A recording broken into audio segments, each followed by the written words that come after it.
Drawing রুমে বসে বসে আইপ্যাডে ফ্রি ফায়ার গেম খেলছি। তখনই কলিং বেল বেজে ওঠে। উঠে গিয়ে দরজা খুলে দেখি আব্বু সাথে করে একটা মেয়েকে নিয়ে এসেছে। আমি আম্মুকে ডেকে বলি, ও আম্মু গো, তোমার বুঝি এই বাড়ির ভাত বন্ধ হয়ে গেল? তাড়াতাড়ি এসে দেখে যাও, আব্বু আবার বিয়ে করে বউ নিয়ে এসেছে। ওই হারামজাদা চুপ। আগে সব কথা শুনে তারপর চেঁচামেচি কর। আর কি বলবে তুমি? ছি ছি আব্বু, তুমি এই বয়সে আবার বিয়ে করলে? আর এই মেয়ে, মাথায় কি কিছুই নেই? নিজের বাবার বয়সী একটা লোককে বিয়ে করেছেন। আব্বু ঠাস করে আমার গালে থাপ্পড় মেরে বলে, এনাফ। অনেকক্ষণ থেকে ফালতু কথা বলেই যাচ্ছিস। কথা আগে শুনে তারপর চেঁচামেচি করবি। আমি গালে হাত দিয়ে দাঁড়িয়ে আছি। তখনই আম্মু এসে মেয়েটাকে দেখে একটা হাসি দিয়ে বলে, আরে নীলামা, আয় ভিতরে আয়, বাইরে দাঁড়িয়ে আছিস কেন? তোমার ছেলে ভেতরে আসতে দিলে তো আজ সেই কখন থেকে ফালতু বকবক করেই যাচ্ছে। আমি তো আব্বু আম্মুর কথা শুনে বোকার মতো তাকিয়ে আছি। আম্মু বলে, কেন? নীল আবার কি করলো? কি করেনি তাই বলো। এরপর আব্বু আম্মুকে একটু আগে সব কথা বলে। সব শুনে আম্মু হাসতে হাসতে বলে, আরে ও তোর আব্বুর বন্ধুর মেয়ে নীলা, আজ থেকে আমাদের বাড়িতে থাকবে আর তোকে পড়াবে। কি? উনি আমাকে পড়াবে মানে? কিসে পড়ে উনি? ও মাস্টার, ফাইনালি ইয়ারে পড়ে। ও আচ্ছা ঠিক আছে। বলেই আইপ্যাড নিয়ে রুমে আসতে গেলে আব্বু পিছন থেকে ডেকে বলে, নীল, নীলা মামুনি ব্যাগটা সাথে করে নিয়ে যা, আর তোর পাশের রুমটা দেখিয়ে দে। আমি ঠিক আছে বলে ব্যাগ নিয়ে মেয়েটাকে বলি, আসুন আমার সাথে। বলেই ব্যাগ নিয়ে হাঁটছি। মেয়েটা আম্মুকে বলে, আন্টি আমি ফ্রেশ হয়ে আসছি, তারপর তোমার সাথে গল্প করব। ঠিক আছে, যা ফ্রেশ হয়ে আয়। এরপর আমি আমার পাশের রুমে এসে ব্যাগটা রাখতেই মেয়েটা পিছন থেকে বলে, কি মিস্টার নীল, বেশি কথা বলাটা কি তোমার অভ্যাস নাকি? আমি আবার কি বললাম? একটু আগে আঙ্কেলের কথা না শুনেই নিজের মন মতো যা ইচ্ছে বলে যাচ্ছিলে। তার জন্য সরি। আচ্ছা আমি আপনাকে কি বলে রাখবো? যেহেতু আমি তোমাকে পড়াবো সো আমাকে ম্যাডাম বলে ডাকবে। ঠিক আছে ম্যাম, আপনি রেস্ট নিন, আমি এখন যাই। বলেই নীল চলে যায়। আমি একা একা হাসছি আর ভাবছি ছেলেটা দেখতে কিউট আছে, তবে কথা শুনে মনে হলো অনেক দুষ্টু। আমি রুমে এসে আবার গেমস খেলতে শুরু করি। একটু পর দরজায় কেউ নক করে। আমি ভিতরে আসতে বলে মোবাইলের দিকে তাকিয়ে আছি। কি মিস্টার, মোবাইলে এমন করে কি দেখছো? কেউ এসেছে সেদিকে খেয়াল নেই? আরে ম্যাম আপনি আসুন বসুন। আসলে গেমস খেলছিলাম তো তাই খেয়াল করিনি। সব সময় গেমস খেলো মনে হচ্ছে। পড়াশোনা করো কখন তুমি? যখন পড়ার সময় হয় তখনই পড়ি ম্যাম। তা আপনি কোন ভার্সিটিতে অ্যাডমিশন নিয়েছেন? তোমার ভার্সিটিতেই। আগের ভার্সিটি থেকে চলে আসলে কেন? সে অনেক কথা, পরে এক সময় বলবো। এখন নিচে যাই, আন্টির সাথে কথা বলে আসি। আমি ঠিক আছে বলে আবার গেমস খেলতে শুরু করি। আর নীলা ম্যাম চলে যায় নিচে। চলুন এই ফাঁকে আমরা একটু পরিচিত হয়ে নেই। আমি নীল, আব্বু আম্মুর দুষ্টু ছেলে। সারাদিন ফ্রি ফায়ার গেমস খেলেই কাটে আমার সময়। কি করব বলুন? গার্লফ্রেন্ড নেই, তাই সময় কাটানোর জন্য এটাই বেস্ট। তবে আবার এটা ভাববেন না আমি লেখাপড়া করি না। আমি এবার অনার্স 3য় বর্ষে পড়ছি। আব্বু নাবিল আহমেদ, পেশায় একজন স্কুল মাস্টার। আর আম্মু নাজমা বেগম, সংসার নিয়েই ব্যস্ত। আর যেই মেয়েটা আমাদের বাসায় এসেছে ওর নাম নীলা, আব্বুর বন্ধু রহমান আঙ্কেলের মেয়ে। নীলা আম্মু মারা গেছে 3 বছর আগে। রহমান আঙ্কেলের একজন টপ বিজনেসম্যান। বাকি পরিচয় গল্পের সাথে থাকলেই জানতে পারবেন। আমি নিচে এসে দেখি আঙ্কেল বসে টিভিতে খবর দেখছে আর আন্টি কিচেনে রান্না করছে। আমি আন্টির কাছে যেতেই আন্টি আমাকে বলে, কি রে মা, তুই এখানে কি করছিস? তোর আঙ্কেলের কাছে যা, আমি আসছি, রান্না প্রায় শেষ। কেন আন্টি, আমি এখানে থাকলে বুঝি তোমার সমস্যা হবে? আরে তা না, এখনো তো অনেক গরম, আর তুই তো সবসময় এসিতে থাকিস, তাই বললাম। আমার কোনো সমস্যা হবে না আন্টি। আর শোনো, আমাকে এই বাড়িতে রাখতে হলে তোমার সাথে সাথে কাজ করতে দিতে হবে। কি বলছিস তুই? তুই আমাদের বাসার মেহমান আর তুই কাজ করবি? আমাকে মেহমান না ভেবে নিজের মেয়ে ভাবতে পারবে না আন্টি? মা চলে যাবার পর আর কেউ মায়ের মতো ভালোবাসা দেয়নি। তুমি আমাকে নিজের মেয়ে মনে করো না আন্টি। এই পাগল মেয়ে, কান্না করিস কেন? আর তুই তো আমার মেয়ে, আয় বুকে আয়। আমি দৌড়ে গিয়ে আন্টিকে জড়িয়ে ধরে চোখের পানি ছেড়ে দিই। আজ 3 বছর পর মনে হচ্ছে আমার বুকের মনোভূমিতে বৃষ্টি হয়েছে। একটু পর আন্টি আমাকে ছাড়িয়ে চোখের পানি মুছে দিয়ে কপালে চুমু দিয়ে বলে, যা মা, গিয়ে তোর আঙ্কেলের সাথে গল্প কর। আমার রান্না হয়ে গেছে, আমি খাবার নিয়ে আসছি। আমিও তোমাকে হেল্প করি আন্টি। আচ্ছা ঠিক আছে, আয়।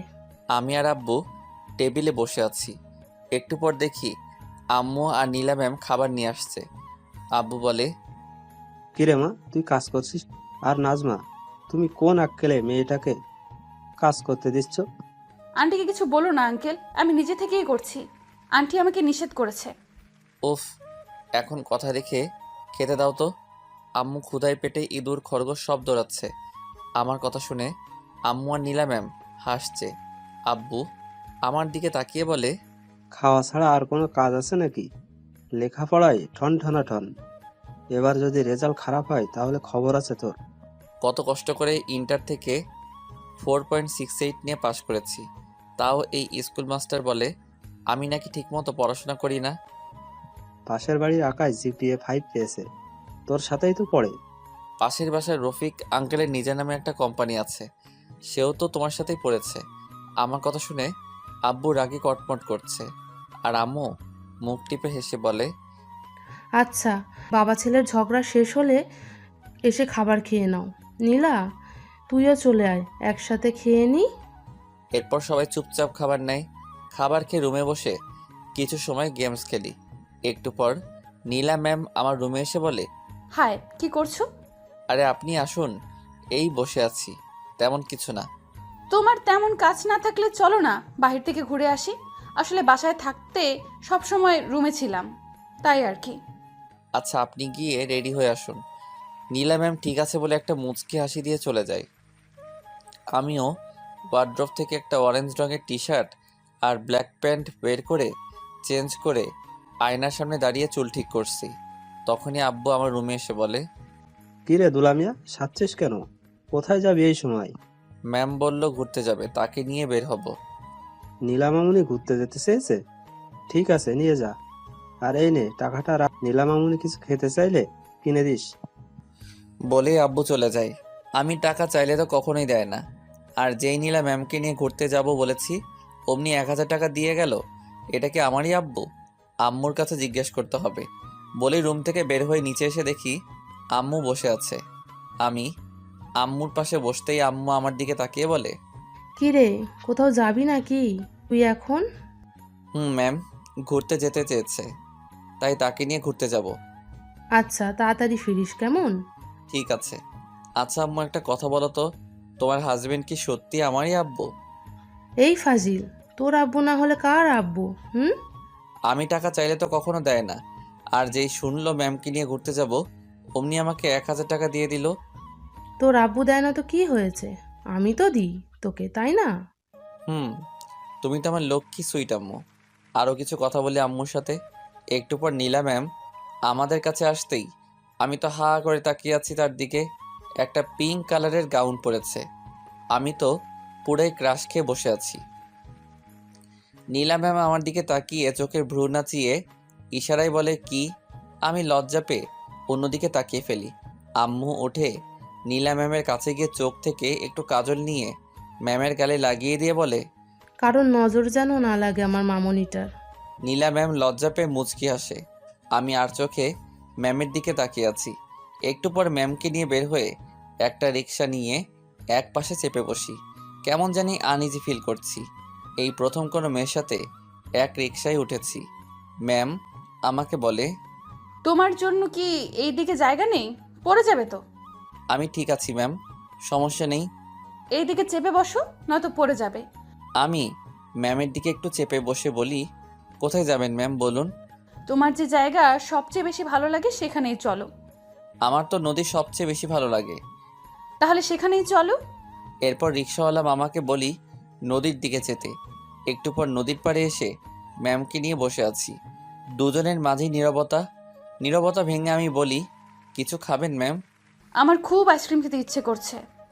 ঠিক আছে বলে আমি উঠে গিয়ে 2টা আইসক্রিম নিয়ে এসে ম্যামকে একটা দেই আর একটা আমি খেতে থাকি। কিছু সময় সেখানে বসে থেকে ম্যামকে নিয়ে হাঁটতে হাঁটতে চলে আসি একটা পার্কে। আজ নিজেকে কেমন জানি মিঙ্গেল মিঙ্গেল লাগছে। আরও বেশ কিছু সময় ঘোরাঘুরি করে ম্যামকে নিয়ে বাসায় চলে আসি। বাসায় এসে রুমে গিয়ে চেঞ্জ করে কিছু সময় ফেসবুক চালাই। একটু পর আব্বু আর নীলা ম্যাম আমার রুমে আসে। আব্বু বলে, আজ থেকে নীলা তোকে পড়াবে। যদি আমি শুনি তুই ওর কথা শুনিসনি তাহলে তোর খবর আছে। ঠিক আছে মাস্টার সাহেব, আপনি এখন আসতে পারেন, মনে থাকবে আমার।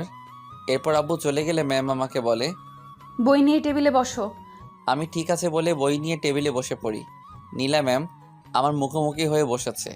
আমি এক পলকে তার দিকে তাকিয়ে আছি। ম্যাম পড়াচ্ছে। একটু পর আমার দিকে তাকিয়ে দেখে আমি তার দিকে তাকিয়ে আছি। রাগী কণ্ঠে বলে, বইয়ের দিকে তাকাতে বলেছি, আমার মুখের দিকে নয়। আমি ম্যামের কথায় থতমত খেয়ে যাই। আমতা আমতা করে বলি, জি জি ম্যাম, তাকাচ্ছি। বলে আমি বইয়ের দিকে তাকাই। প্রায় 1 ঘন্টা পড়িয়ে ম্যাম কিছু পড়া দিয়ে চলে যায়। আমি বই রেখে বিছানায় গিয়ে শুয়ে পড়ি। একটু পর আম্মু নিচে থেকে খাবার খেতে ডাকে। গিয়ে সবাই একসাথে খাবার খেয়ে নেই। এরপর কিছু সময় সবাই গল্প করে যে যার রুমে গিয়ে শুয়ে পড়ি। পরের দিন সকালে ঘুম থেকে উঠে ফ্রেশ হয়ে নাস্তা করে ভার্সিটির জন্য বের হতে গেলে আম্মু বলে, নীল, তুই সাথে করে নীলা মামুনিকে নিয়ে যা তো। ঠিক আছে আম্মু, চলুন ম্যাম। একটু দাঁড়াও, আমি আসছি। বলেই ম্যাম তার রুমে গিয়ে একটা বোরকার হিজাব পরে আসে। এরপর বাসা থেকে বের হয়ে একটা রিক্সা নিয়ে চলে আসি ভার্সিটি। রিক্সা ভাড়া দিয়ে ভার্সিটির ভিতরে গিয়ে আমি ম্যামকে বলি, ম্যাম আপনি তাহলে ক্লাসে যান। ঠিক আছে, যাওয়ার সময় আমাকে সাথে করে নিয়ে যেও। ঠিক আছে নিয়ে যাব। বলেই ম্যাম চলে যায় তার ক্লাসে আর আমি বন্ধুদের কাছে। আমি ওদের কাছে আসতে আবির বলে, কিরে দোস্ত, তোর সাথে একটা মেয়ে আসলো দেখলাম, কে ভাবি নাকি? আরে না, আমার টিউশনের ম্যাম, আব্বুর বন্ধুর মেয়ে। আমাদের বাসায় থেকে পড়বে আর আমাকে পড়াবে। আচ্ছা এই কথা, আমি তো ভাবলাম তুই বুঝি সিঙ্গেল থেকে এবার মিঙ্গেল হয়ে গেলি। আমার আর মিঙ্গেল এই কপারে প্রেম নেই রে। আর চাপা মারতে হবে না, আমাদের ভার্সিটির সকল মেয়েদের ক্রাশ তুই। কত মেয়ে তোকে প্রপোজ করলো, তুই তো সবাইকে রিজেক্ট করলি। এগুলো আমার টাইপের না। আমার জীবন সাথী যে হবে তাকে প্রথম দেখায় আমার মন চিনে নেবে, বুঝলি? বুঝলাম। এখন চল, ক্লাসের সময় হয়ে গেছে। বলেই দুজন বাকিদের থেকে বিদায় নিয়ে ক্লাসে চলে আসি। 2টা ক্লাস করে বের হয়ে এসে ভার্সিটির মাঠে বসে গল্প করছি। আবির বলে, দোস্ত, তোর ম্যাডাম দেখতে কেমন রে? দেখ আবির, আমি ম্যামকে নিয়ে কোনো কথা বলতে চাই না। আরে আমি তো শুধু জানতে চেয়েছি তোর ম্যাডাম দেখতে কেমন। যেমনই হোক তা দিয়ে তোর কি প্রয়োজন? 5 জনের সাথে প্রেম করছি, তাদের গিয়ে দেখ না। আচ্ছা বলবো না তোর ম্যামকে নিয়ে কথা। তা তোর কথা শুনে তো মনে হচ্ছে তুই তোর ম্যামকে ভালোবেসে ফেলেছিস। যদি তোর তাই মনে হয় তবে ম্যামকে নিয়ে আর কখনো কথা বলবি না। ঠিক আছে, বলবো না। আচ্ছা চল, বাইরে থেকে ঘুরে আসি। না ম্যাম এখন বের হয়ে আসবে, তাকে নিয়ে বাসায় চলে যাব। ক্লাস করবি না আজকে আর? ইচ্ছে করছে না, তুই কর। আমি এখন আর ক্লাসে যাব না, রিয়ার কাছে যাব। দেখি আজ পাখিটাকে বর্ষা আনতে পারি কিনা। এসব লুচ্চামি বাদ দে, নয়তো দেখবি কোন দিন বিপদে পড়বি। তোমার জ্ঞান তোমার কাছেই রাখো মামা, আমি যাই। বলেই আবির চলে যায়। চলুন আবির সম্পর্কে একটু আপনাদের বলি। আবির বড়লোক বাবার ছেলে। আমার সাথে যখন আবিরের বন্ধুত্ব হয় তখন এমন ছিল না। খুব ভদ্র আর ভালো মনের একজন মানুষ ছিল। নিশি নামের একটা মেয়েকে পাগলের মতো ভালোবাসতো, কিন্তু মেয়েটা আবিরের সাথে বেইমানি করে। আর তারপর থেকে আবির এমন হয়ে যায়। বাকিরা গল্পের সাথে থাকলেই জানতে পারবেন। আমি একা একা বসে আছি। একটু পর দেখি ম্যাম আসছে। আমি উঠে ম্যামের কাছে যেতেই ম্যাম বলে, এখানে বসেছিলে নাকি ক্লাসে যাওনি? 2টা করে বের হয়ে এসেছি, ভালো লাগছিল না ক্লাস করতে তাই। আচ্ছা বুঝলাম। বাসায় যাবে এখন নাকি কোনো কাজ আছে? না তেমন কোনো কাজ নেই, চলুন বাসায় যাওয়া যাক। বলেই ম্যামকে নিয়ে ভার্সিটি থেকে বের হয়ে একটা রিক্সা নিয়ে চলে আসি বাসায়। বাসায় এসে আম্মুর সাথে কথা বলে চলে যাই রুমে। গিয়ে ফ্রেশ হয়ে নিচে এসে আম্মুকে বলি, আম্মু খাবার দাও, ক্ষুধা পেয়েছে। নীলা, মামুনিকে ডেকে নিয়ে আয়। আমি ঠিক আছে বলে উপরে এসে নক না করেই ম্যামের রুমে ঢুকে যা দেখি আমার চোখ বড় বের হয়ে আসার অবস্থা। ম্যাম শাড়ির কুচি ঠিক করছে, শাড়ির আঁচলটা বুকে নেই। আমি চোখ বন্ধ করে অন্যদিকে ঘুরে যাই। ম্যাম আমাকে দেখে শাড়ির আঁচল বুকে জড়িয়ে উল্টো দিকে ঘুরে বলে, এই তুমি এখানে কি করছো? আর দরজায় নক না করে কেন ঢুকেছো? সরি ম্যাম, আমি বুঝতে পারিনি। আর আম্মু আপনাকে খেতে ডাকছে। বলেই এক দৌড়ে রুম থেকে বের হয়ে নিচে এসে আম্মুকে বলি, আম্মু একটা প্লেটে আমার খাবার দাও, আমি রুমে গিয়ে খাবো। আজ হঠাৎ রুমে খেতে চাইছিস কেন? আর তোকে না পাঠালাম নীলাকে ডাকতে, গিয়েছিলি? ম্যাম আসছে, এখন আমাকে খাবার দিবে না, চলে যাবে। ঠিক আছে। বলে আম্মু একটা প্লেটে আমাকে খাবার দিলে আমি তাড়াতাড়ি করে রুমে চলে আসি। একটু আগে যা হয়েছে এখন ভুল করেও ম্যামের সামনে যাওয়া যাবে না। আমি রুমে ঢুকতে গেলে দেখি ম্যাম রুম থেকে বের হয়েছে। আমি দৌড়ে রুমের ভিতরে গিয়ে দরজা বন্ধ করে ফেলি। মাত্র রুম থেকে বের হয়েছি, দেখি নীল দৌড়ে ওর রুমে চলে গেল। এটা দেখে হাসতে হাসতে আমি নিচে এসে খাবার খেতে বসে পড়ি। খাবার খেয়ে সব কিছু একটা টেবিলে রেখে আমি শুয়ে শুয়ে গেমস খেলছি। কখন ঘুমিয়ে গেছি বুঝতে পারিনি।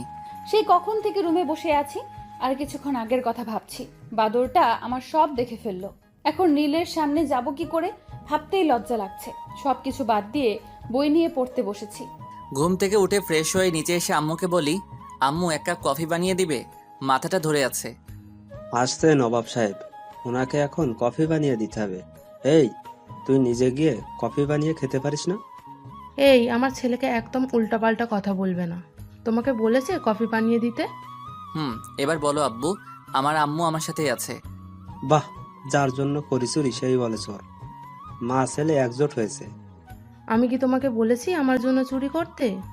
আসছে দরদ দেখাতে। সুযোগ খোঁজো না সব সময় আমার ছেলেটাকে বকার জন্য, তাই না? আমার কি ঠেকা পড়েছে শুনি তোমার ছেলেকে বকার জন্য? আচ্ছা, এবার তোমরা টম অ্যান্ড জেরির মতো ঝগড়া বন্ধ করো। আর আম্মু আমার জন্য আর সাথে আব্বুর জন্য কফি বানিয়ে নিয়েও। আম্মু হাসতে হাসতে চলে যায়। আমি আব্বুর কোলে শুয়ে পড়ি। আব্বু আমার গাল টিপে চুলে হাত বুলিয়ে দিচ্ছে। একটু পর নীলা ম্যাম নিচে এসে বলে, বাহ আঙ্কেল, এত বড় ছেলেকে তুমি এখনো কোলে শুয়ে ঘুম পাড়িয়ে দাও? আমি ম্যামের কণ্ঠ শুনে আব্বুর কোল থেকে উঠে মাথা নিচু করে বসে থাকি। ম্যাম আমার দিকে তাকিয়ে আমার এই অবস্থা দেখে মুচকি আসে। আব্বু বলে, শুধু এই ফাজিলটা হাতে পায়ে বড় হয়েছে। আমারও তাই মনে হয় আঙ্কেল।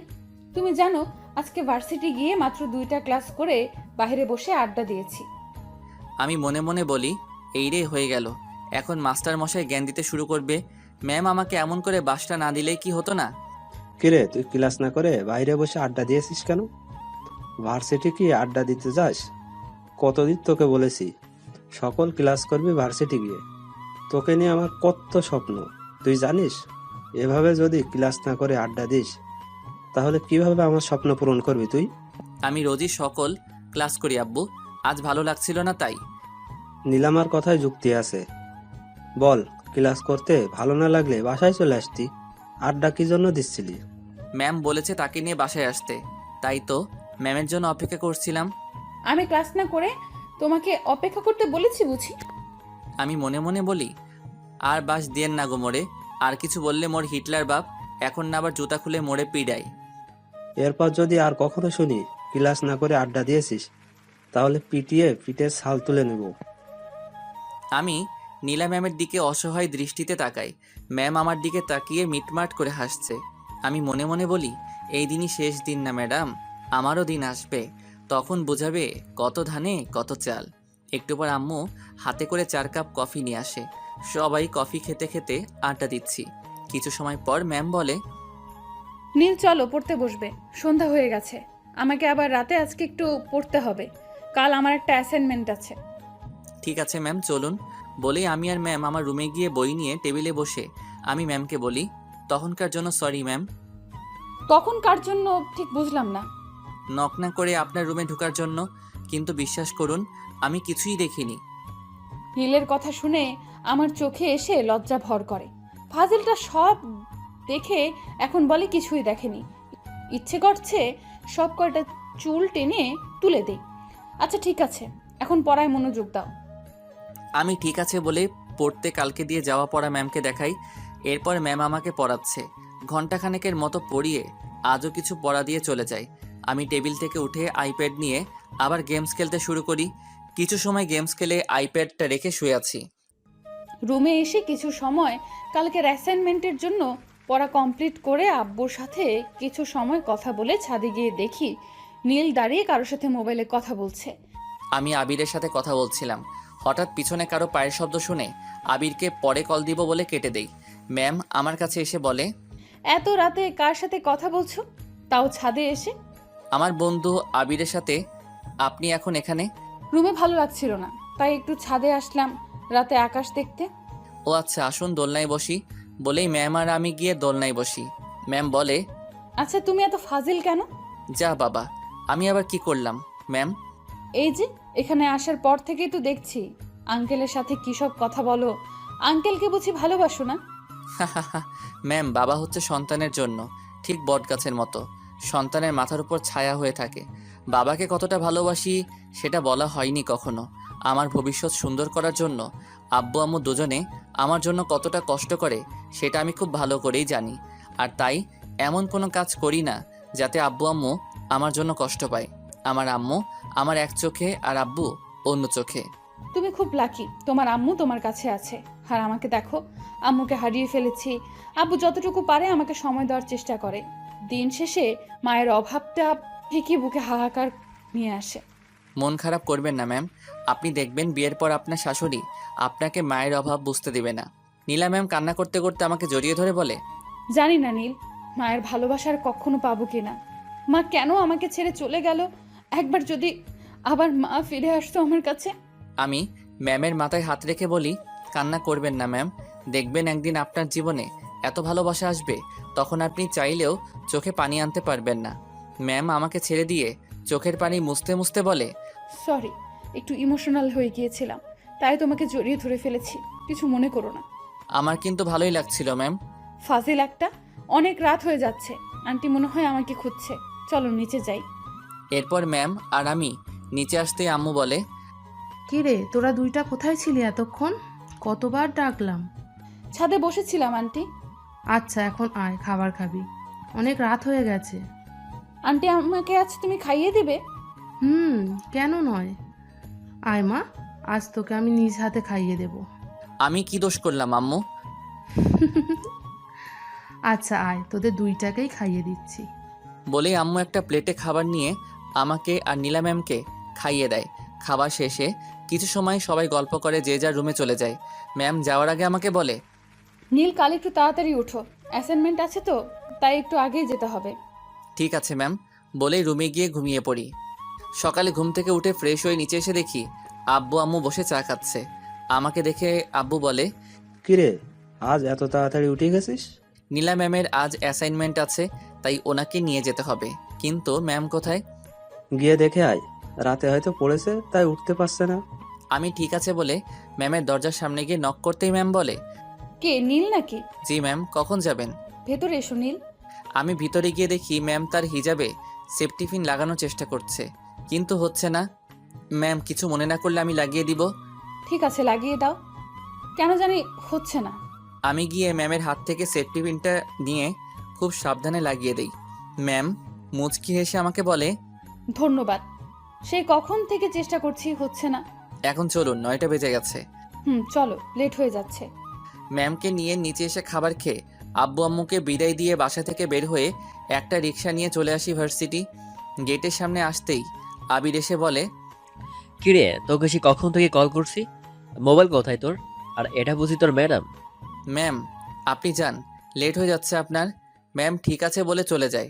আবির বলে, কিরে, তোর ম্যাডামের সাথে আমার পরিচয় করিয়ে দিলি না কেন? ম্যামের অ্যাসাইনমেন্ট আছে, লেট হয়ে যাচ্ছে, পরে একসময় পরিচয় করিয়ে দিব। এখন চলো ক্লাসে যাই।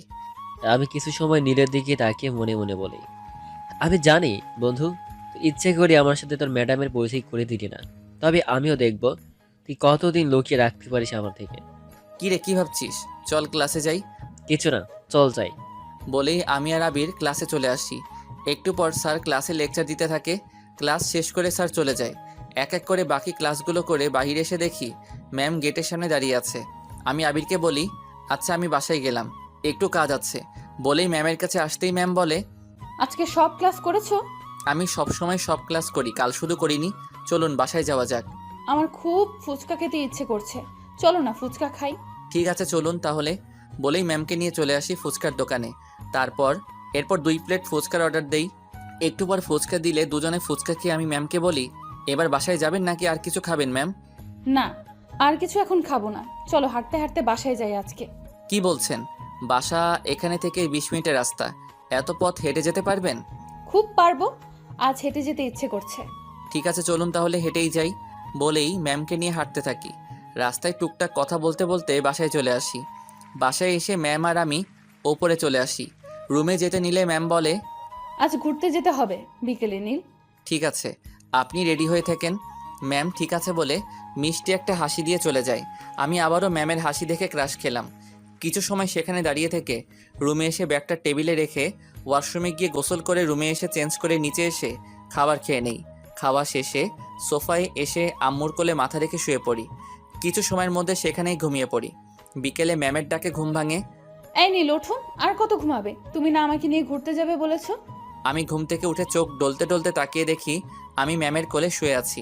এক লাফে উঠে বসে বলি, আমি তো আম্মুর কোলে শুয়েছিলাম, আপনি কখন আসলেন এখানে? আন্টির কোলেই শুয়েছিলে। আঙ্কেল আন্টিকে নিয়ে বাইরে যাবে, তাই আমাকে ডেকে বলল তোমার পাশে বসতে।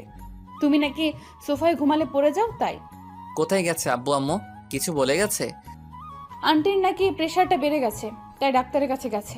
কই আম্মু তো আমাকে কিছু বললো না। আচ্ছা আমি ফ্রেশ হয়ে আসছি, আপনি গিয়ে রেডি হয়ে আসুন। ঠিক আছে, তুমিও চেঞ্জ করে নাও, একটা ব্ল্যাক শার্ট নয়তো পাঞ্জাবি পরো। আমি ঠিক আছে বলে রুমে এসে আব্বুকে কল করি। আব্বু কল রিসিভ করে বলে, কিরে নীল, কখন ঘুম থেকে উঠলি? এখনই। আম্মুর কি হয়েছে আব্বু? ডক্টর কি বলল? এমন কিছু না, একটু প্রেশারটা বেড়ে গেছে, মেডিসিন নিয়েছি। ও আচ্ছা, তাহলে আম্মুকে নিয়ে বাসায় চলে এসো, আমি ম্যামকে নিয়ে একটু বাইরে যাচ্ছি। আচ্ছা সাবধানে যাস, আর সন্ধ্যার আগে বাসায় চলে আসিস, কেমন? ঠিক আছে আব্বু, রাখি তাহলে। বলেই কল কেটে ফ্রেশ হয়ে এসে ম্যামের কথা মতো একটা ব্ল্যাক পাঞ্জাবি পরে নিচে এসে অপেক্ষা করছি ম্যামের জন্য। একটু পর সিঁড়ি দিয়ে ম্যামের পায়ের শব্দ শুনে সিঁড়ির দিকে তাকিয়ে আমি তো পুরাই হা হয়ে আছি। ম্যামের দিক থেকে চোখই সরাতে পারছি না। ম্যাম আমার সাথে ম্যাচিং করে ব্ল্যাক শাড়ি, কানে ব্ল্যাক কালারের ঝুমকো, চোখে কাজল, ঠোঁটে হালকা গোলাপি রঙের লিপস্টিক, কপালে ছোট্ট টিপ, হাত ভর্তি রং বেরঙের কাচের চুড়ি। আমার চোখের পলক পড়ছে না ম্যামের দিক থেকে। ম্যাম আমার কাছে এসে তুড়ি বাজিয়ে বলে, এমন করে তাকিয়ে কি দেখছো? চোখের পলকই পড়ছে না? আমি আনমনে বলে উঠি, তোমাকে দেখছি, চোখ সরাতেই পারছি না। আমার কথা শুনে ম্যাম বলে, আমাকে এমন করে দেখার কি আছে? শুনি। এবার আমি বাস্তবে ফিরি। একটু আগে ম্যামকে আনমনে কি বলেছি, ইসরে ম্যাম এখন কি ভাবছে আমাকে। আমি মাথায় হাত দিয়ে চুলকাতে থাকি। ম্যাম মুচকি হেসে বলে, অনেক লজ্জা পাওয়া হয়েছে, এখন চলো। চলুন এবার যাওয়া যাক। বলেই দুজনে বাসা থেকে বের হয়ে একটা রিক্সা নিয়ে চলে আসি পার্কে। একটা বেঞ্চে বসে আছি, দুজনের মাঝে নীরবতা। একটু পর নীরবতা ভেঙে ম্যাম বলে, কি নীল, আজকে কি চুপ করে থাকবে ঠিক করেছো নাকি? না এমনটা কেন হবে? আচ্ছা আপনি বসুন, আমি বাদাম নিয়ে আসছি। বলেই আমি গিয়ে বাদাম নিয়ে এসে ম্যামকে বাদামের প্যাকেটটা দিই। দুজনে বাদাম খাচ্ছি। আমি ম্যামকে বলি, আচ্ছা ম্যাম একটা কথা জিজ্ঞেস করি, যদি রাগ না করেন? আচ্ছা রাগ করবো না, বলো কি বলবে। আচ্ছা আপনি আপনার লাইফ পার্টনার কেমন চান? আই মিন কেমন ছেলে আপনার পছন্দ? কেন হঠাৎ এই কথা জানতে চাইছো কেন? এমনি ইচ্ছে হলো জানতে, কেমন ছেলে আপনার পছন্দ? তেমন করে এখনো ভাবিনি, তবে যে আমার লাইফ পার্টনার হবে তাকে অবশ্যই অনেস্ট হতে হবে আর আমাকে খুব ভালোবাসতে হবে। সে যদি আপনার থেকে জুনিয়র হয়, আই মিন ধরুন কোনো জুনিয়র ছেলে আপনাকে পছন্দ করে আর সে আপনাকে প্রপোজ করলো, তখন কি করবেন? জানি না, তবে যদি সে আমাকে সত্যিই ভালোবাসে তবে ভেবে দেখব, কারণ ভালোবাসা কখনো বড় ছোট দেখে হয় না। এটা অবশ্য ঠিক বলেছেন। তা তোমার কেমন মেয়ে পছন্দ, সিনিয়র নাকি জুনিয়র? আমি তো ভেবে রেখেছি সিনিয়র একটা আপুকে বিয়ে করব। আব্বু আম্মুকে বলে রেখেছি, তাদের কোনো সমস্যা নেই। তোমার সিনিয়র আপুদের বুঝি ভালো লাগে? সবাইকে না, তবে একজনকে খুব ভালো লাগে, হয়তো আমি তাকে ভালোবাসি। তা কে সেই লাকি গার্ল যাকে তোমার মতো একটা কিউট ছেলে ভালোবাসে? তাকে বলছো তুমি যে তাকে ভালোবাসো? না এখনো বলিনি, তবে খুব দ্রুত বলবো। আর তাকে বলার আগে আপনাকে বলবো কে সে। ঠিক আছে এখন বলো, শুনি কে সেই লাকি গার্ল। আমি কিছু বলতে যাব তখনই আবির কোথা থেকে এসে আমাকে বলে, আরে নীল তুই এখানে? আরে এটা বুঝি তোর ম্যাম। কেমন আছেন ম্যাম? জি ভালো আছি, আপনাকে তো ঠিক চিনলাম না, বাট কোথায় যেন আপনাকে দেখেছি মনে হচ্ছে। আজকে ভার্সিটিতে দেখা হলো। আমি নীলের বেস্ট ফ্রেন্ড আবির। তুই এখানে কি করে আবির? একটা কাজে এসেছিলাম, এইদিকে চলে যাচ্ছিলাম, তোকে দেখে আসলাম। বসবো আমি এখানে? আমরা তো এখন বাসায় চলে যাব, কাল কথা হবে ভার্সিটি। আজকে আসি কেমন? চলুন ম্যাম বাসায় যাই এবার। বলেই আমি আর ম্যাম সেখান থেকে উঠে হাঁটতে থাকি। আবির মনে মনে বলে, নীল বন্ধু, কতদিন এই মালকে আমার থেকে লুকিয়ে রাখবে তুমি? এই ফুলের সুবাস তো আমাকে নিতেই হবে। তোর ম্যামের ফিগার থেকে আমি তো পাগল হয়ে গেছি। শুধু কিছুদিন অপেক্ষা কর, তারপর আমি তোর ম্যামকে আহ্বান করে নেব। আমি আর ম্যাম হাঁটছি। ম্যাম বলে, কি হলো নীল, আমরা তো মাত্রই আসলাম, এখনই বাসায় চলে যাব? কোন নদীর পাড়ে যাব? আপনাকে একটা কথা বলি ম্যাম, আবির যদি কখন আপনার সাথে কথা বলার চেষ্টা করে, ওকে এড়িয়ে চলবেন, ঠিক আছে? কেন, কি হয়েছে? ওই ছেলেটা তো বললো ও নাকি তোমার best friend. Best friend, but ও এখন আগের মতো নেই। ও অনেক চেঞ্জ হয়ে গেছে। পরে একসময় আপনাকে সব বলবো। ম্যাম ঠিক আছে বলে। এরপর একটা রিক্সা নিয়ে চলে আসি নদীর পাড়ে। অনেক সময় দুজনে ঘোরাঘুরি করে বাসায় চলে আসি। এইভাবে হাসি আর আনন্দে কেটে যায় 6 মাস। ম্যাম আর আমার মাঝে এখন খুব ভালো একটা বন্ধুত্ব হয়েছে। আমি এখন ম্যামকে আর আপনি বলি না, তুমি করে বলি। সকালে নীলকে ডাকতে ওর রুমে গিয়ে দেখি এখনো ঘুমিয়ে আছে। এই ছেলেটা কত যে ঘুমাতে পারে বুঝি না। সারা রাত কি যে করে। আমি নীলের কাছে গিয়ে ওর মাথায় হাত রেখে ডাকতে থাকি, এই নীল ওঠো, ভার্সিটি যাবে না? নীল ঘুমের মধ্যে আমার হাত ওর বুকে জড়িয়ে ধরে। আমি কিছু সময় মুগ্ধ নয়নে নীলের ঘুমন্ত মুখের দিকে তাকিয়ে থাকি। একটু পর আমি ঘুমের মধ্যে খেয়াল করি কারো হাত আমার বুকে। ঘুম ঘুম চোখে তাকিয়ে দেখি আমি ম্যামের হাত জড়িয়ে ধরে শুয়ে আছি। তাড়াহুড়ো করে হাত ছেড়ে দিয়ে উঠে বসে বলি, নীলা তুমি কখন এলে? সে কখন থেকে তোমাকে ডাকছি, ভার্সিটি যাবে না? আজ আমি যাব না, একটু কাজ আছে, তুমি যাও প্লিজ। আর আব্বু যদি কিছু জানতে চায় তবে বলবে আজ আমার ক্লাস হবে না। আমি আঙ্কেলকে মিথ্যে বলবো কেন? প্লিজ শুধু আজকের জন্য, তুমি না আমার বন্ধু, আর বন্ধুর জন্য ছোট্ট একটা মিথ্যে বলতে পারবে না? আগে বলো, কি এমন কাজ আছে তোমার যার জন্য আজ ভার্সিটি যাবে না?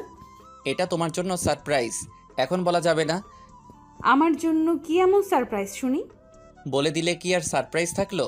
নীলা মুচকি হেসে ঠিক আছে বলে রুম থেকে চলে যায়। আসলে আজ নীলার জন্মদিন, তাই ওর জন্য একটা সারপ্রাইজ পার্টির আয়োজন করছি। আর আজকে আমি আমার মনের কথা বলবো নীলাকে। আপনারা আবার নীলাকে কিছু বলে দিয়েন না, বললে কিন্তু খবর আছে বলে দিলাম। এরপর উঠে ফ্রেশ হয়ে নিচে এসে সবাই একসাথে খাবার খেয়ে নেই। নীলা বাসা থেকে বের হতে গেলে আব্বু বলে, কিরে নীলামা, তুই একা যাচ্ছিস কেন? এই বাদর, তুই এখনো রেডি হসনি কেন? আজকে নীলের ক্লাস হবে না আঙ্কেল, তাই আমি একাই যাচ্ছি। ও আচ্ছা, তাহলে নীল একটা কাজ কর, নীলামাকে ভার্সিটিতে পৌঁছে দিয়ে আয়। রাস্তাঘাটের অবস্থা ভালো না, একা যেতে হবে না। আচ্ছা আব্বু, আমি তাহলে নীলাকে পৌঁছে দিয়ে আসছি। বলেই দুজন বাসা থেকে বের হয়ে একটা রিক্সা নিয়ে উঠে পড়ি। রিক্সায় উঠতেই নীলা বলে, এই প্রথম আমি মিথ্যা বললাম, তাও তোমার জন্য। তবে আর কখনো কিন্তু বলবো না, মনে রেখো। ঠিক আছে আর বলতে হবে না, আমিও আজকের পর আর ভার্সিটি অফ দিব না। কথা বলতে বলতে ভার্সিটি চলে আসি। নীলাকে ভার্সিটি পৌঁছে দিয়ে আমি চলে আসি ফুলের দোকানে। কিছু ফুল, লাল নীল সাদা রঙের আবির, আরও যা যা লাগে সব কিছু নিয়ে বাসায় চলে আসি। এরপর আব্বু আম্মুকে এসে সব বলি। আব্বু আম্মু সব শুনে খুব খুশি হয়। আমি সব কিছু ছাদে নিয়ে রেখে দেই। এরপর রুমে এসে কিছু সময় আইপ্যাড নিয়ে ফ্রি ফায়ার গেমস খেলতে খেলতে ঘুমিয়ে যাই। ক্লাস শেষ করে বের হয়ে আসতেই নীলের বন্ধু আবির একটা গোলাপ ফুল নিয়ে আমার সামনে এসে হাঁটু ভাঁজ করে বসে বলে, যেদিন প্রথম তোমাকে দেখেছি সেদিন থেকেই আমার মনের কোণে তোমায় নিয়ে অনেক স্বপ্ন এঁকে রেখেছি। ভালোবাসি তোমাকে। Will you marry me? এই ছেলে, তোমার লজ্জা করে না? জুনিয়র হয়ে সিনিয়রকে প্রপোজ করছো? ভালোবাসি, এতে লজ্জার কি আছে নীলা? আর তুমি সিনিয়র বলে তোমাকে ভালোবাসা দেব না, এটা কোথায় লেখা আছে? কোথায় কি লেখা আছে আমি জানি, আর কখনো আমাকে এসব কথা বলবে না। বলেই আমি সেখান থেকে চলে আসতে গেলে আবির পেছন থেকে আবার বলে, নীল কি এত সুখ দিয়েছে নাকি যে আমাকে পছন্দ হয় না? আমি কিন্তু নীলের চেয়ে বেশি সুখ দিতে পারবো। একবার চলো আমার সাথে। আবিরের কথা শুনে আমার রাগে মাথা গরম হয়ে যায়। আবিরের কাছে গিয়ে ঠাস করে ওর দুই গালে থাপ্পড় দিয়ে বলি, রাস্কেল, নিজে যেমন সবাইকে তেমন ভাবিস? নিজের মা বোনের সাথে কি এইভাবেই কথা বলিস? আজ বুঝতে পারছি নীল কেন আমাকে তোকে এড়িয়ে চলতে বলেছে। আর কখনো আমার সামনে আসলে থাপড়ে তোর মুখের নকশা চেঞ্জ করে দেব, বাজে ছেলে কোথাকার। তুই খুব বড় ভুল করেছিস নীলা। এই আবিরের গায়ে হাত তুলে তোর এমন অবস্থা করব, আমি কাউকে মুখ দেখানোর অবস্থায় থাকবি না। বলেই আবির রাগে মেগে সেখান থেকে চলে যায়। নীলা বাসায় আসে, সোজা আমার রুমে চলে আসে। নীলার দিকে তাকিয়ে দেখি চোখ কেমন লাল হয়ে আছে। কিছুটা অবাক হয়ে জিজ্ঞেস করলাম, কি হয়েছে তোমার, এমন লাগছে কেন? নীলা কিছু না বলে দৌড়ে এসে আমাকে জড়িয়ে ধরে কান্না করে দেয়। আমি কিছুটা ঘাবড়ে যাই। বুক থেকে নীলার মাথাটা তুলে দুই গালে হাত রেখে বলি, কি হয়েছে তোমার? কেউ কিছু বলেছে? বলো আমায়। নীলা আবার আমাকে জড়িয়ে ধরে কান্না করতে করতে ভার্সিটিতে যা হয়েছে সব বলে। রাগে আমার মাথা গরম হয়ে যায়, কিন্তু আজ নীলার জন্মদিন, তাই কোনো ঝামেলা করতে চাই না। তাই শান্ত কণ্ঠে নীলাকে বলি, আচ্ছা আমি দেখছি, তুমি কেঁদো না, যাও রুমে গিয়ে ফ্রেশ হয়ে আসো। তোমার জন্য আমি এখনো না খেয়ে আছি। কি, তুমি এখনো খাওনি? আচ্ছা, আমি ফ্রেশ হয়ে আসছি। তুমি ফ্রেশ হয়ে রুমেই থেকে আমি খাবার নিয়ে তোমার রুমে আসছি। আজ তোমাকে আমি খাইয়ে দেব নিজ হাতে। নীলা মুচকি হেসে মাথা নাড়িয়ে ঠিক আছে বলে চলে যায়। আমি নিচে গিয়ে একটা ফ্ল্যাটে দুইজনের জন্য খাবার নিয়ে নীলার রুমের সামনে এসে দরজায় নক করতেই নীলা ভিতরে যেতে বলে। আমি রুমে গিয়ে দেখি নীলা চেঞ্জ করে বসে আছে। আমি হাত ধুয়ে নীলার সামনে বসতেই নীলা বলে, এক প্লেট কেন, তুমি খাবে না? এক ফ্ল্যাটে দুজনের হবে না বুঝি? আমি তোমাকে খাইয়ে দিচ্ছি, তুমি আমাকে খাইয়ে দাও। নীলা ঠিক আছে বলে আমাকে খাইয়ে দেয়, আর আমি নীলাকে। খাওয়া শেষ হলে নীলা বলে, আমার খুব ঘুম পাচ্ছে, আমার মাথায় একটু হাত বুলিয়ে দিবে? ঠিক আছে, তুমি শুয়ে পড়ো, আমি দিচ্ছি। এরপর নীলা শুয়ে পড়ে। আমি নীলার মাথার পাশে বসে ওর মাথায় হাত বুলিয়ে দিচ্ছি। নীলা আমার দিকে কিছু সময় তাকিয়ে থেকে ঘুমিয়ে যায়। আমি নীলার কপালে চুমু দিয়ে রুম থেকে বের হয়ে দরজা বন্ধ করে দিয়ে চলে আসি ছাদে। ছাদে এসে ফুল আর ঝাড়বাতি দিয়ে পুরো ছাদটা ভালো করে সাজিয়ে ফেলি। আর আবির দিয়ে বড় বড় করে হ্যাপি বার্থডে টু ইউ নীলা লিখি দেয়ালে। কিছু বেলুন দিয়ে একটা টেবিল সাজিয়ে রাখি। সব কিছু করতে করতে রাত প্রায় 8টা বেজে যায়। হঠাৎ ছাদের সিঁড়িতে কারো পায়ের শব্দ শুনে তাড়াতাড়ি করে ছাদের গেটের সামনে এসে দেখি নীলা ছাদে আসছে। আমি ছাদ থেকে বের হয়ে গেটে তালা মেরে দেই। নীলা আমাকে ছাদে তালা দিতে দেখে বলে, তুমি ছাদের দরজা বন্ধ করেছো কেন? আর সেই কখন থেকে তোমাকে খুঁজে যাচ্ছি, কোথায় ছিলে এতক্ষণ? ছাদে এখন যাওয়া যাবে না, একটু সমস্যা আছে, চলো নিচে যাই। কেন, এখন কি ছাদে যেতে বারণ আছে? আর তোমার হাতে এত রং কিসের? সব কিছু পরে জানতে পারবে, এখন চলো তো এখান থেকে। বলেই নীলার হাত ধরে নিচে চলে আসি। নিচে এসে দেখি নীলার আব্বু এসেছে, আমার আব্বুর সাথে কথা বলছে। আমি আঙ্কেলের সাথে কুশল বিনিময় করে গিয়ে হাত ধুয়ে এসে সবার সাথে কিছু সময় গল্প করে সবাই একসাথে রাতের খাবার খেয়ে নিই। এখন ঠিক 11টা 50 বাজে। নীলার রুমের দরজা নক করতে নীলা ভিতরে যেতে বলে। আমাকে দেখে নীলা বলে, নীল, তুমি এই সময় কিছু বলবে? এখন কিছু বলার সময় নেই, আমার সাথে আসতো। কোথায় যাব এখন সেটা বলবে তো? আগে এসো তারপর বলছি। বলেই নীলার হাত ধরে ছাদে চলে আসি। নীলা ছাদের পরিবেশ দেখে বলে, 2 বছর পর, আজ 2 বছর পর জেল থেকে বের হয়েছি। এই 2 বছরে আব্বু আম্মু মাঝে মাঝে এসে দেখা করে গেছে, কিন্তু নীলা একবারও আসেনি। তবে আব্বু আম্মুর থেকে সবসময় নীলার খবর নিতাম। নীলা নিজেকে রুমে বন্দি করে রাখে সবসময়, কারোর সাথেই নাকি তেমন কথা বলে না। জেলখানা থেকে বের হতেই আম্মু দৌড়ে এসে আমাকে শক্ত করে জড়িয়ে ধরে কান্না করে দেয়। আব্বু পাশে দাঁড়িয়ে নীরবে চোখের পানি ফেলছে। আম্মু বলে, আজ 2 বছর পর তোকে এই বুকে পেয়ে আমার বুকটা শীতল হয়ে গেছে বাবা। নীলা কেমন আছে আম্মু? এখনও কি নিজেকে ঘরবন্দি করে রাখে? কারোর সাথেই কথা বলে না সেদিনের পর থেকে। সব কথা পরে হবে, এখন বাসায় চল। আব্বু, নীলাদের বাসায় যাব আগে। নীলাকে কতগুলো দিন দেখি না। আচ্ছা, কাল যাব নীলাদের বাসায়, আগে বাসায় চল। না আব্বু, আমি আজকে নীলাকে বিয়ে করতে চাই। কি বলছিস তুই? নীলা ধর্ষিতা জেনেও তুই বিয়ে করতে চাইছিস? আম্মু চাইছি। তোমাদের কোনো আপত্তি আছে? না বাবা, আমাদের কোনো আপত্তি নেই। তোর কথা শুনে আজ গর্বে বুকটা ভরে যাচ্ছে। ঠিক আছে চল, আমরা নীলাদের বাসায় গিয়ে আজই নীলা আর তোর বিয়ে দিয়ে নীলার মাকে আমাদের বাসায় নিয়ে যাব। আমি ঠিক আছে বলে আব্বু আম্মুর সাথে গাড়িতে উঠে নীলাদের বাসায় রওনা দেই। আমাদের সমাজের মানুষগুলো কতটা আজব। একটা ধর্ষিতা মেয়েকে দেখলে ছিচি করে, অথচ বিয়ের আগে কত মেয়ে তার বয়ফ্রেন্ডের সাথে রুম ডেট করে। তারা ঠিকই বুক ফুলিয়ে সমাজে চলাফেরা করে। আবার কত ছেলে তো আছে যারা বিবাহিতা মেয়েদের নিয়ে পালিয়ে যায়, তাদের দিকে কেউ আঙ্গুল তোলে না। কিন্তু একটা জানোয়ার একটা অসহায় মেয়ের সর্বনাশ করলে তার দিকে ঠিকই আঙ্গুল তোলে। নিজেদের চিন্তাভাবনা বদলান, দেখবেন সমাজ এমনি বদলে যাবে। কিছুক্ষণ পর নীলাদের বাসার সামনে এসে গাড়ি থামে। আমি আম্মু নীলাদের বাসার সামনে দরজার সামনে দাঁড়িয়ে আছি। আব্বু কলিং বেল দিতে নীলার আব্বু এসে দরজা খুলে আমাকে দেখে বলে, আরে নীল বাবা, কেমন আছো তুমি? কতটা শুকিয়ে গেছো, এসো ভেতরে এসো। নীলা কোথায় আঙ্কেল? সেই দিনকার ঘটনার পর অনেকবার সুইসাইড করার চেষ্টা করেছে। অনেক কষ্টে বুঝিয়ে এই পথ থেকে ফিরিয়ে আনতে পারলেও ঘর থেকে বের করতে পারিনি। সবসময় রুমেই নিজেকে বন্ধ করে রাখে। আমি দেখছি আঙ্কেল। আর আব্বু, তুমি কাজে নিয়ে আসো, আজই আমি নীলাকে বিয়ে করব। আমার কথা শুনে নীলার আব্বু বলে, কি বলছো বাবা, তুমি সব কিছু জেনেও? আঙ্কেল, আমি সব কিছু জেনেই বলছি। আমি নীলাকে ভালোবাসি, আর এসব আমার আর নীলার মাঝে কোনো বাধা সৃষ্টি করতে পারবে না। নীলার আব্বু আমাকে জড়িয়ে ধরে কান্না করে দিয়ে বলে, সত্যি বাবা, তোমার মা বাবা খুব ভাগ্য করে তোমার মতো ছেলে পেয়েছে। আপনারা বিয়ের ব্যবস্থা করুন আঙ্কেল, আমি নীলাকে নিয়ে আসছি। বলেই নীলার রুমে চলে যাই। গিয়ে দেখি নীলা শুয়ে আছে। নীলা কেমন আছো? নীলা আমার কণ্ঠ শুনে উঠে আমার দিকে তাকিয়ে আমাকে দেখে দৌড়ে এসে জড়িয়ে ধরে কান্না করে দেয়। আমি নীলাকে আমার থেকে ছাড়িয়ে কপালে চুমু দিয়ে চোখের পানি মুছে দিয়ে বলি, আর কাঁদবে? চোখের পানি শেষ হয়নি? এই 2 বছরেও তোমার চোখের পানি শুকোয়নি? তুমি কবে ছাড়া পেলে নীল? আজই। একবারও আমাকে দেখতে ইচ্ছে হয়নি তোমার? হয়েছে, রোজ হয়েছে, কিন্তু নিজের এই অপবিত্র শরীর নিয়ে সমাজের মানুষের সামনে কি করে যেতাম? আমার নীলা কখনো অপবিত্র হতে পারে না। চলো আমার সাথে। কোথায় যাব? আজ আমরা বিয়ে করব। পাগল হয়ে গেছো তুমি? একটা ধর্ষিতা মেয়েকে বিয়ে করবে তুমি? আমার জন্য সমাজের সবার কাছে তোমার মাথা হেট হয়ে যাবে, আর তাছাড়া তোমাকে দেবার মতো কিছুই নেই। আমি তোমার দেহকে নয় নীলা, তোমাকে ভালোবেসেছি। আর রইল সমাজের কথা। এই সমাজকে আমি মানি না, যে সমাজে একজন পতিতা মাথা উঁচু করে চলে আর একটা ধর্ষিতা মেয়ের দিকে আঙুল তোলা হয়। আমি পারবো না নীল, তুমি চলে যাও।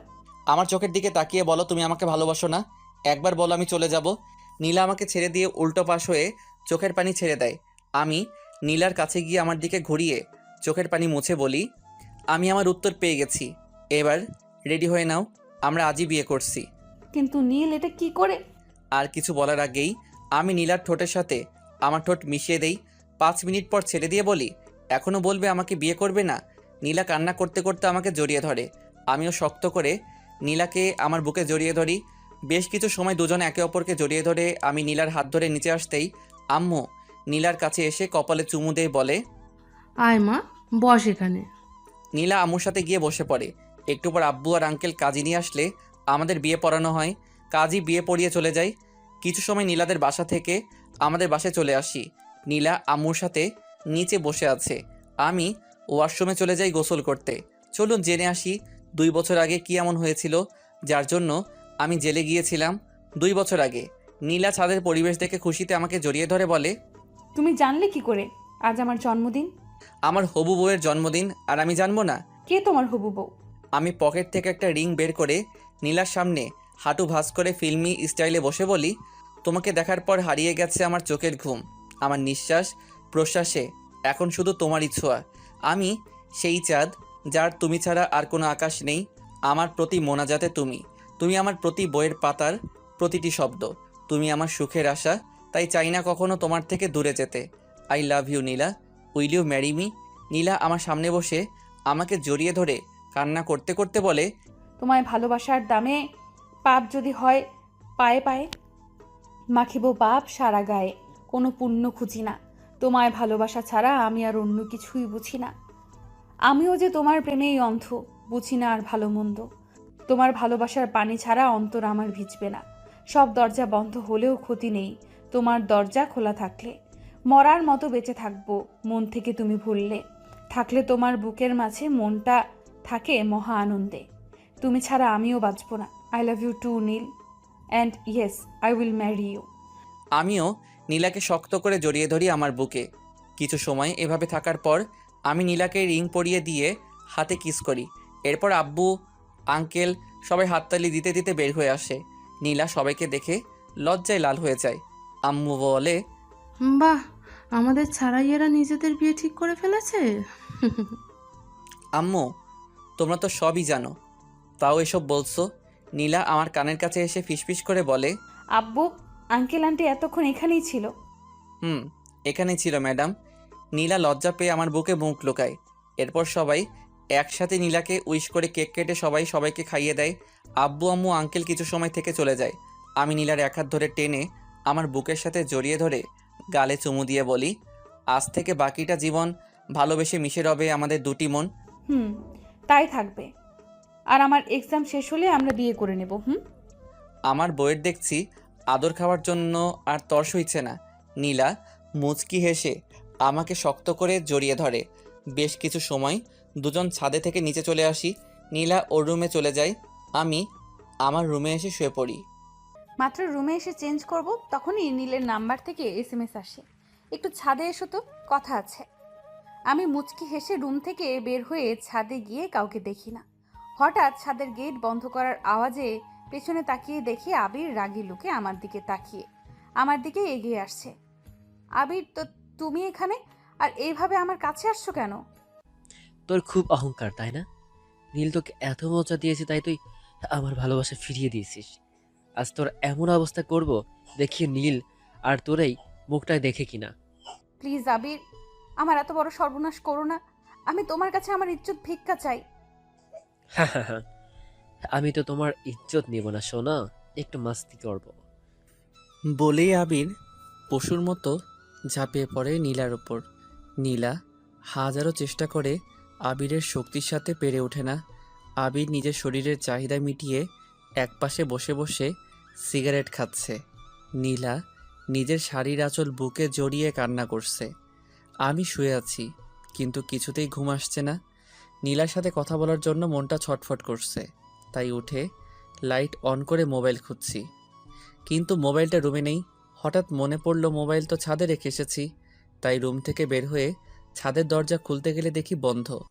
এর মধ্যে নীলার কান্নার আওয়াজ শুনে বুকের ভিতরটা মোচড় দিয়ে ওঠে।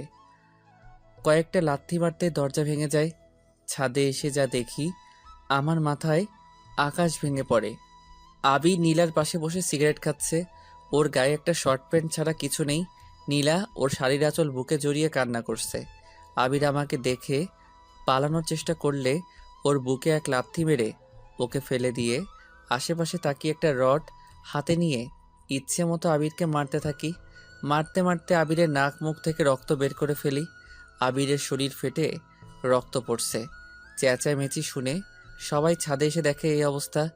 আম্মু গিয়ে নীলাকে ধরে তুলে বুকে জড়িয়ে নেয়। নীলা আম্মুকে জড়িয়ে ধরে কান্না করছে। আমি এখন আবিরকে মারছি, ওর চুল ধরে বলি, তোকে নিজের বন্ধু ভেবেছিলাম, আর তুই আমার কলিজায় হাত দিয়েছিস। আজ আমি তোকে জানে মেরে ফেলবো। নীল, আমার ভুল হয়ে গেছে, আমাকে এবারের মতো মাফ করে দে। আমার নীলাও তোর কাছে মাপ চেয়েছে, তুই মাপ করেছিলি। আজ আমি তোর শরীরের চাহিদা বা সারা জীবনের মতো শেষ করে দিব। বলে রড দিয়ে আবিরের মাথায় বাড়ি দিবে, ওর পেটে ঢুকিয়ে দেই। গলা কাটা মুরগির মতো ছটফট করতে করতে মুহূর্তেই মারা যায়। তবুও আমার রাগ কিছুতেই কমছে না। বসে ইচ্ছে মতো ওর মুখে ঘুষি মারতে থাকি। আব্বু এসে আমাকে টেনে তুলে বলে, মরে গেছো, আর কত মারবি? ওর কত বড় সাহস! আব্বু, ও আমার কলিজায় হাত দিয়েছে, আমি ওকে কেটে টুকরো টুকরো করে ফেলবো। হঠাৎ ছাদে কিছু পুলিশ এসে আবিরের লাশ দেখে জানতে চাই কে মেরেছে। আমি মেরেছি অফিসার। আপনাদের খবর দিল কে অফিসার? আমি দিয়েছি, কিন্তু বুঝতে পারিনি নীল যে এই জানোয়ারটাকে মেরে ফেলবে। এবার পুলিশ আবিরের লাশ নিয়ে আর আমাকে ধরে নিয়ে যায়। আমি যাওয়ার সময় নীলাকে বলি, আমার জন্য অপেক্ষা করো, আমি ফিরে আসব। আর এই তোমার এই কলঙ্ক আমি আমার ভালোবাসা দিয়ে মুছে দিব। এরপর আমাকে জেলে নিয়ে যায়। কিছুদিন পর কোর্টে চালান করে দিলে জজ সাহেব সব শুনে আমাকে 2 বছরের শাস্তি দেয়। এই 2 বছরে প্রায় অনেকবার নীলা সুইসাইড করার চেষ্টা করেছে। বর্তমান একটু পর ফ্রেশ হয়ে এসে দেখি নীল রুমে বসে আছে। আম্মু নীলাকে চেঞ্জ করিয়ে একটা লাল বেনারসি পরিয়েছে। আমি নীলার পাশে বসে ওর 2 গালে হাত রেখে বলি, আমার বউটাকে দেখতে যে পরীর মতো লাগছে সেটা কি সে জানে? নীলা আমার কথায় লজ্জা পেয়ে আমাকে জড়িয়ে ধরে। কিছু সময় পর খেয়াল করি নীলা কান্না করছে। আমার বুক থেকে তুলে চোখের পানি মুছে দিয়ে কপালে চুমু দিয়ে বলি, একদম কান্না করবে না। অতীতে কি হয়েছে না হয়েছে সেসব ভেবে আর নিজেকে কষ্ট দিও না। আজ থেকে আমরা নতুন করে আমাদের জীবন শুরু করব, আর তার জন্য আমি এখন আবার আমার বউকে প্রপোজ করব। আমার বউ রাজি হবে তো? নীলা চোখের পানি মুছে মাথা নাড়িয়ে হ্যাঁ বলে। আমি বেলকনিতে গিয়ে একটা ফুল ছিঁড়ে এনে নীলাকে দাঁড় করিয়ে ওর সামনে হাঁটু ভাঁজ করে বসে বলতে শুরু করি, তুমি জীবনের রং ছুঁয়ে ভালোবেসে দেখো একবার। আমি সুখ হয়ে কাছে এসে মুছে দেব কান্না তোমার। আমার এই বুকে তোমারই নাম লিখে রেখেছি, দেখো না। ভুলেই আড়ালে কখনো হারালে আমি বাঁচব না। তুমি ফাগুনের আলো হয়ে এই হাতে রাখো যদি হাত, আমি আধারে বাঁধ ভেঙে দেব স্নিগ্ধ প্রভাত। ভালোবাসি শুধুই তোমাকে, আর সারা জীবন বাঁচবো। তুমি দেবে সারা আমার ভালোবাসায়। নীলা আমার সামনে বসে কান্না করতে করতে আমাকে শক্ত করে জড়িয়ে ধরে বলে, ভালোবাসা তোমার মতো এমনিতেই হয়। এই মায়াতে একটা জীবন কোনো কিছুই নয়। অল্প ছুঁয়ে গল্প হয়ে আমি তুমি ময়। পাশে ভালোবেসে এমনই সব সময়। কারণ ছাড়া মনটা আমার তোমার কাছে থাকতে চায়। যতটা সময় বাঁচবে জীবন, হাঁটবো তোমার পায়ে পায়ে। তুমি এলে তাই ইচ্ছে সাজাই খুশিতে, ফাঁসে আমার দিন। বোঝাই কি করে যাব মরে। তুমি ছাড়া বাঁচা আমার জন্য সত্যি কঠিন। আমিও যে তোমাকে আজও ভালোবাসি নীল। দুজন দুজনকে শক্ত করে জড়িয়ে থাকি বেশ কিছু সময়। এরপর আমি নীলাকে কোলে তুলে বিছানায় শুইয়ে দিয়ে ওর পাশে শুয়ে কপালে চুমু দিতেই নীলা কেঁপে ওঠে। ধীরে ধীরে 4 ঠোঁট এক করে দেই। এরপর নীলার ঘাড়ের থেকে চুল সরিয়ে মুখ গুজে দেই। নীলা আমার প্রতিটি ছোঁয়ায় কেঁপে ওঠে। ধীরে ধীরে দুজনে হারিয়ে যাই রঙিন এক স্বপ্নে। কিছু সময় পর নীলা আমার বুকে মাথা রেখে ঘুমিয়ে পড়ে। আমি নীলার কপালে চুমু দিয়ে ওকে জড়িয়ে ধরে ঘুমিয়ে পড়ি। পরের দিন সকালে ঘুম থেকে উঠে দেখি নীল আমাকে শক্ত করে জড়িয়ে ধরে ঘুমিয়ে আছে। কাল রাতের কথা মনে হতেই চোখে লজ্জার ঠোঁটে হাসি চলে আসে। কিছু সময় নীলকে জড়িয়ে ধরে থেকে উঠে ওয়াশরুমে চলে যাই। ঘুমিয়ে আছি, হঠাৎ মুখে পানি পড়তেই চোখ খুলে দেখি বউ আমার তার ভেজা চুল আমার মুখের সামনে ধরে মুচকে মুচকে হাসছে। আমি নীলার হাত ধরে এক টানে আমার বুকে ফেলে দিয়ে বলি, দুষ্টুমি হচ্ছে তাই না? এখন যদি আমি আবার গোসল করার ব্যবস্থা করি তাহলে কি হবে শুনি? একদম না, এখন আবার আমি গোসল করতে পারবো না। প্লিজ ছাড়ো। সবাই উঠে গেছে, কেউ চলে আসবে। এখন এখানে কে আসবে শুনি? সবাই জানে আজ আমরা এত সহজে রুম থেকে বের হব না। ইস, শখ কত! এত লুচু হয়ে গেছো কেন তুমি? আমার বউ আর আমি তার সাথে লুচোগিরি না করলে কার সাথে করব শুনি? ইচ্ছে তো করছে দরজার বাহিরে একটা ব্যানার লাগিয়ে দেই আর তাতে লিখে দেই 7 দিনের জন্য লকডাউন। সত্যি সত্যি লুচু হয়ে গেছো, শুধু পচা কথা বলে। এখন ছাড়ো, উঠে ফ্রেশ হয়ে নাও। আগে আমার মর্নিং কিসটা দিয়ে দাও। সারা রাত যা করেছো তাতে হয়নি বুঝি? এতে কিছু হয় নাকি? এত কিউট বউ আমার, ইচ্ছে তো করে সব সময় আদর করি। তোমার মুখে কিছু আটকায় না তাই না? আমি অন্য কাউকে কিছু বলছি না যে আটকাবে, আমি আমার বউকে বলছি। এখন আর কথা না বাড়িয়ে আমার পাওনাটা দিয়ে দাও। নীলা আমার গালে চুমু দিয়ে বলে, এবার হয়েছে, এখন ওঠো। এটা কি ছিল? আমি 5 বছরের ছোট বাচ্চা নাকি যে গালে চুমু দিচ্ছ? বলে নীলাকে শক্ত করে জড়িয়ে ধরে 4 ঠোঁট এক করে দেই। একটু পর ছেড়ে দিতেই নীলা আমার বুকে মাথা রেখে শুয়ে থাকে। কিছু সময় দুজন এইভাবেই থেকে নীলা আমার উপর থেকে উঠে ড্রেসিং টেবিল আয়নার সামনে গিয়ে চুল মুছতে থাকে। আমি নীলার কাছে গিয়ে কপালে চুমু দিয়ে উঠে ফ্রেশ হতে চলে যাই। ফ্রেশ হয়ে এসে দেখি বউ আমার রুমে নাই। চেঞ্জ করে সিঁড়ির কাছে আসতেই শুনি পাশের বাসার আন্টিরা আম্মুকে কিছু বলছে আর নীলা মাথা নিচু করে কান্না করছে। পাশের বাসার আন্টিরা বলছে, এটা কি করলেন নাজমা আপা? একটা ধর্ষিতা মেয়েকে আপনার ছেলের বউ করে আনলেন। মানুষের সামনে তো মাথা নিচু হয়ে গেল আপনাদের। আপনার ছেলে এখনো ছোট মানুষ, ও বলল আর আপনিও সেটাই করলেন। এখন সমাজের মানুষের সাথে চলবেন কি করে? এখনো সময় আছে, এই মেয়ের সাথে নিলে ডিভোর্স করিয়ে দেন। নীলা চোখের পানি ফেলেই যাচ্ছে মাথা নিচু করে। আমি সিঁড়ি থেকেই বলে উঠি, আরে আন্টি আপনি ঠিকই বলেছেন, ভুল হয়ে গেছে আমার তাই না? আমার কথা শুনে সবাই আমার দিকে তাকায়। আম্মু মনে মনে বলে, এরা আজ গেল, বাঁশ খাওয়ার জন্য রেডি হয়ে যাও। বাবা, ভুল তো করেছো, সেই ভুলটা এখন শুধরে না। এটা তোমার জন্য ভালো। নীলা আমার দিকে অসহায় দৃষ্টিতে তাকিয়ে আছে। আমি একবার নীলার দিকে তাকিয়ে আন্টিদের বলি, আপনাদের মতো বাজে মহিলাদের এই বাড়িতে ঢুকতে দেওয়াটা সবচেয়ে বড় ভুল। নীল, এটা কেমন ব্যবহার? আমরা তোমার গুরুজন, ভুলে যেও না এটা। গুরুজন বলেই আমার ওয়াইফকে এতগুলো বাজে কথা বলার পরও এখনও এখানে দাঁড়িয়ে আছেন, নয়তো এতক্ষণে আপনাদের ঠিকানা হতো হসপিটালের বেডে। চালুন ছাকনি, কে বলে তোর গায়ে ফোঁটা? কি বলতে চাও তুমি নীল? বলতে অনেক কিছু চাই, একজন একজন করে বলি। রহিমা আন্টি, আপনার মেয়ে কি জানি করেছিল। ও হ্যাঁ, মনে পড়েছে, তার বয়ফ্রেন্ডের সাথে এক বন্ধুর বাসায় হাতে নাতে ধরা পড়েছে নষ্টামি করতে গিয়ে। কই তাতে তো আপনার মাথা নিচু হয়নি। এমনকি আপনার মেয়েরও না। সবার সামনে তো দিয়ে দিব্যি ঘুরে বেড়াচ্ছেন। আমার কথা শুনে রহিমা আন্টি মাথা নিচু করে ফেলে। এরপর সালেহা আন্টির কাছে গিয়ে বলি, সালেহা আন্টি, আপনার ছেলে তো একটা বিবাহিত মেয়ে নিয়ে, না না মেয়ে নয়, মহিলা, তাও 3 বাচ্চা মাকে নিয়ে পালিয়ে এসেছিল। কই আপনার মাথা তো তখন নিচু হয়নি? আপনি আর আপনার ছেলে তো কোমরে আঁচল গুজে সবার সাথে ঝগড়া করেছেন আর বলেছেন আমার ছেলে আমি বুঝবো, তোমরা কে বলার? আমার কথা শুনে সালেহা আন্টিও মাথা নিচু করে ফেলে। এরপর আমিনা আন্টির কাছে গিয়ে বলি, আমিনা আন্টি, আপনার মুখে অন্তত এই কথা মানায় না। মেয়ের বয়ফ্রেন্ডের সাথে একই রুমে কী সব জানি করতে গিয়ে আপনার স্বামীর কাছে ধরা পড়েছিলেন, আর আপনার জন্য আপনার মেয়ে গলায় দড়ি দিয়ে মারা গেল। কই তারপর তো আপনি সবার সামনে এই নোংরা মুখটা নিয়ে ঘুরে বেড়াচ্ছেন। আপনার লজ্জা করে না? নীল, হয়ে গেছে, এবার ছেড়ে দে। আর বললে এখানে স্ট্রোক হয়ে মারা যাবে। আম্মু, এই নোংরা মহিলাগুলো তোমার সামনে নীলাকে এতগুলো কথা বলল, তুমি কিছু বললে না কেন? আমি বলতেই যাচ্ছিলাম, তখন তোকে সিঁড়িতে দেখলাম, তাই ভাবলাম তুই একটু ধুয়ে দে। আমি নীলার কাছে গিয়ে ওর চোখের পানি মুছে দিয়ে কপালে চুমু দিতেই নীলা আমাকে শক্ত করে জড়িয়ে ধরে। আমি বলি, কেউ এসে কিছু বললেই কাঁদতে হবে? তাদের কথার জবাব দিতে পারো না? আর এই ইতিহাস সৃষ্টিকারী মহিলারা এখন এখানে দাঁড়িয়ে আছেন কেন? ফুটেন এখান থেকে।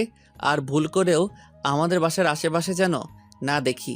আমার কথা শুনে সবাই মাথা নিচু করে চলে যায়। আম্মু আমার কাছে এসে বলে, আজ তুই এই মহিলাগুলোকে উচিত শিক্ষা দিয়েছিস। সারা জীবন আমার নীলার পাশে এইভাবেই থাকিস। তুই থাকলে আমার মেয়ের কখনোই মাথা নিচু হবে না। আমার শেষ নিঃশ্বাস থাকা পর্যন্ত নীলার মাথা আমি কখনো নিচু হতে দিব না আম্মু। আচ্ছা, এবার আয়, খাবার খেয়ে নে। এরপর 3 জন বসে পড়ি খাবার টেবিলে। আব্বু স্কুলে চলে গেছে। নীলা প্লেটে খাবার নিতে গেলে আমি ওর কাছ থেকে প্লেটে নিয়ে আমার দিকে ঘুরিয়ে বসিয়ে নিজ হাতে খাইয়ে দিচ্ছি। আম্মু এটা দেখে মুখ টিপে হাসছে। নীলা লজ্জা পেয়ে মাথা নিচু করে খাচ্ছে। আমি বলি, শুধু কি আমার হাতে খাবে? আমাকে খাইয়ে দিবে না? দিচ্ছি। এরপর নীলা আমাকে আর আমি নীলাকে খাইয়ে দিচ্ছি। খাওয়া শেষে আমি সোফায় এসে বসে আছি। নীলা আম্মুর কাজে সাহায্য করছে। আম্মু বারণ করেছে অনেকবার, কিন্তু ম্যাডাম কথা শোনার পাত্রী নয়, সে আম্মুকে সাহায্য করবেই। আমি বসে বসে এনটিভিতে সাকিব খানের প্রিয়া আমার প্রিয়া ছবি দেখছি। একটু পর কলিং বেল বেজে ওঠে। গিয়ে দরজা খুলে দেখি নীলার আব্বু এসেছে। ওনার পা ছুঁয়ে সালাম করি। শ্বশুর মশাই আমার মাথায় হাত রেখে বলে, বেঁচে থাকো বাবা, কেমন আছো? আমি ভালো আছি বাবা, আপনি কেমন আছেন? আমিও ভালো আছি বাবা।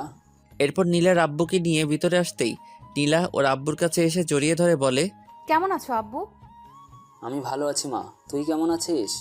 নীলের মতো স্বামী যার আছে সে কি কখনো খারাপ থাকতে পারে আব্বু? এরপর আম্মু এসে কুশল বিনিময় করে বলে, আসুন বেয়ান মশাই, নাস্তা করবেন? নারিয়ান, আমি মাত্রই নাস্তা করে এসেছি। মেয়েকে দেখতে ইচ্ছে করছিল, তাই চলে আসলাম। এখনই চলে যাব আবার। মাত্রই তো এলে আব্বু, আবার এখনই চলে যাবে? অফিসে একটা মিটিং আছে মা, তোকে দেখা হয়ে গেছে, এবার যেতে হবে। সাবধানে থাকিস। আর নীল বাবা, আমার মা মরা মেয়েটাকে তুমি দেখে রেখো। আপনি নীলার জন্য কোনো চিন্তা করবেন না বাবা, আমি ওকে আগলে রাখবো। সেটা আমি জানি বাবা, সেই জন্য আমি নিশ্চিন্তে থাকি। তোমার মতো জামাই থাকতে আমার মেয়ের কোনো সমস্যা হবে না। এরপর নীলার আব্বু আরও কিছু সময় কথা বলে চলে যায়। সব কিছু গুছানো হয়ে গেলে আমি নীলাকে নিয়ে রুমে চলে আসি।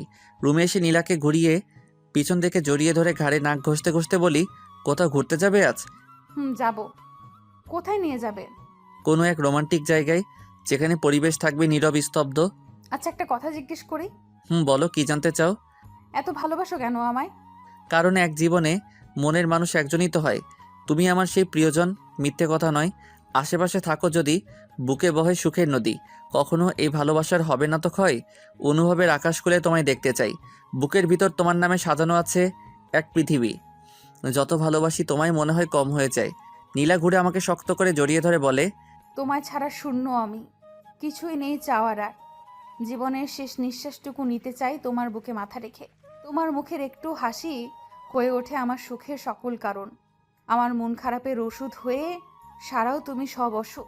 রাতকে যদি ভুলে যায় কালো, দিনকে যদি ভুলে যায় আলো, তবু আমি এইভাবেই থাকবো সারা জীবন তোমার বুকে। এরপর দুজন দুজনকে শক্ত করে কিছু সময় জড়িয়ে ধরে থাকি। বিকেলে নীলা আয়নার সামনে বসে রেডি হচ্ছে।